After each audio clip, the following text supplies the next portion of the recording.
Mga boss, may nag-file na ng kaso laban sa akin. Tangina mga politiko to, balat sibuyas, tsaka allergic sa kritisismo. Kung matatandaan nyo mga boss, nag-ingay tayo laban sa isang ordinansa ng Manila City. Yung ordinansa kasing yan, nilalagay sa alanganin yung trabaho ng libu-libong mga faculty, health workers at non-teaching personnel ng University of Santo Tomas. At sa pakikipag-usap natin sa daan-daan at libu-libong mga manggagawa dyan sa Manila City, sila rin ay nagsasabi na pasakit at pahirap yung mandatory health permit na yan ng Manila City. After that, patuloy tayo nag-ingay at nangalampag. Pero hindi talaga tinatablan ng hiya itong mga public officials natin eh.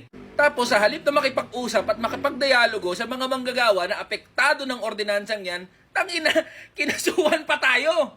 At alam nyo kung anong kinaso sa atin mga boss? Cyber libel. Sus naman, lumang tugtugin na yan. Di na bago yan mga boss. Alam naman natin na ginagamit at wini-weaponize ng mga politiko yung libel at cyber libel para patahimikin yung mga kritiko, lalong-lalo na yung ordinaryong mamamayan na magsalita laban sa kanila. Kaya nga marami sa atin natatakot magsalita at magpahayag ng opinyon. Kasi magsasalita ka lang, magrereklamo at magbibigay ng opinyon mo. Hahablahan ka ng mga tanginang politiko na yan ng libel at cyber libel. Nakakalimutan ata ng mga politikong to tsaka ng mga public servants na to kung ano nakasulat sa konstitusyon. Article 11, Section 1 of the 1987 Constitution.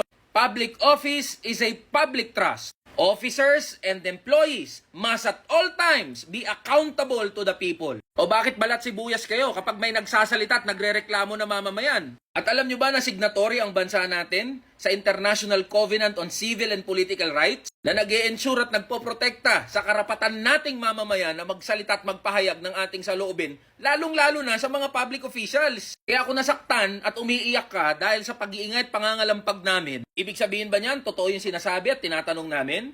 Siyempre magtatanong kami dahil public officials kayo. At kung tingin mo mapapatahimik mo ko dahil sa sinampa mong kaso na cyber libel, ulol! Kayo mga politiko kayo, putang ina nyo. Mag-iingay at mangangalampag pa ako lalo para patunayan at isampal sa mga pagmumukha nyo na hindi habang buhay, takot at tahimik ang ordinaryong mamamayan.